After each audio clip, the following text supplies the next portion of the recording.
วิตติดดินพี่น้องเอ้ยสู่ชีวิตหลังสู่ฝ่าหน้าสู่ดินมันต้องได้เชียร์หญ้าป่าดินปลูกมะเขือมาขายปลูกมะกึกมะแตงก็เลยปลูกผักปลูกหญ้าโอ้อะโยหญ้าเนี่ยเขาปลูกมันบ่อยากเกิดแต่ว่าหญ้าที่เขาบ่ปลูกนี่โอ้ยมันหลดสวยงามแต่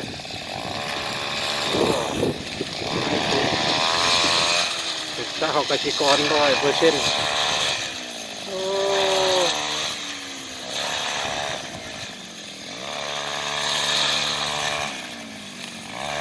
นะมาเชี่ยมาช่วยเด้อให้ปุ๊ก็ได้จู่งานนักแล้วเรื่องนี้ก็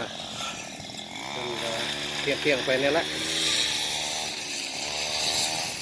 เที่ยงไปแน่สวนมันเท่า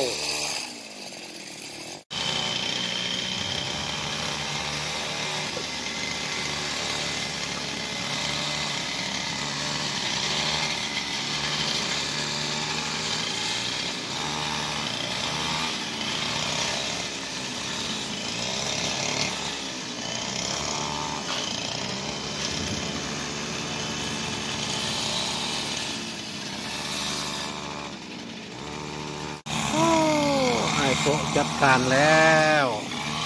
ไอ้เป้ช่วยเอาน้ำลืมให้ไอ้เป้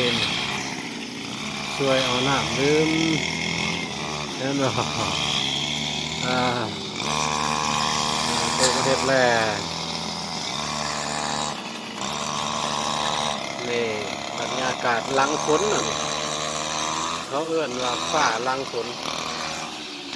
โอ้เขาเอื้อนว่าฝ่าหลังฝน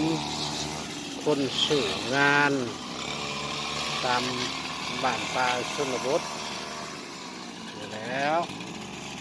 พี่น้องบ้านเฮาเอ้ยนี่ก็เดี๋ยวรถมันลายเติบอยู่ก็ยังไข่ก็ทางเอ้าบ่เมื่อยปานใดว่าซั่นก่อนนี่พัดแดดแท้แดดว่าเช้าแต่แดดฝนมันแห้งถ้าก็เช้าเดี๋ยวนี้ก็ยิบน้อยหนึ่งสู่เพื่อความหวังยังได้ความหวังก็ยังเป็นเบี้ยจะแจ๊บอยู่นะสู้ไอ้ปุ๊สู้ปุ๊บ